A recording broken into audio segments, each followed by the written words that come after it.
This is how I feel. The Referendum Act was amended in 2008 by the Prime Minister and his UDP government. And when you read the reason why it's amended, it says to enable the people to be able to call for a referendum on any issue. So you will remember that the past PUP government had passed the Referendum Act. They say we'll do even better. We are expand it so people could call for a referendum on any issue. So the people have called for a referendum on the issue of the 9th Amendment. And what has the Prime Minister and his government, who allowed the amendment to enable that, what have they done? Chosen to ignore the call for the referendum. And let me just make this point. I haven't heard it myself, but I gather in the media there is this assertion that the organizers of the petition were paying $2 for a signature. That is absolutely incorrect, not factual. The collectors, the people who went around to get the signatures, were given, you can call it pay, $2 for each signature, because they were given no other money, no lunch, no refreshment, no soft drink, no nothing. So that was a small thing to give them. We model it entirely on Oceana's model, where they give $1.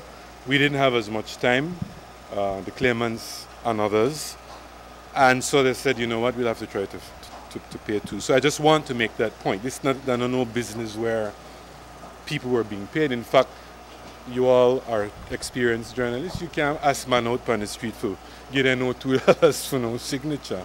So the point then is that we may not have succeeded in getting the injunction in the terms we wanted, but political judgment awaits the government on its decision to ignore the wish of 21,000 people for a referendum.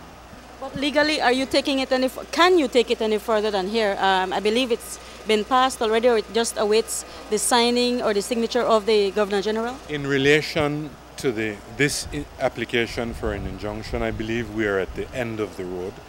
I have no doubt that the outcome has already been communicated and the bill is on its way to the GG, as would be expected. So even if we applied somewhere, there just wouldn't be any time. What is left, however, is to get the decision of the Supreme Court that there is an obligation. It's mandatory that once you fulfill their requirements, you have to hold a referendum.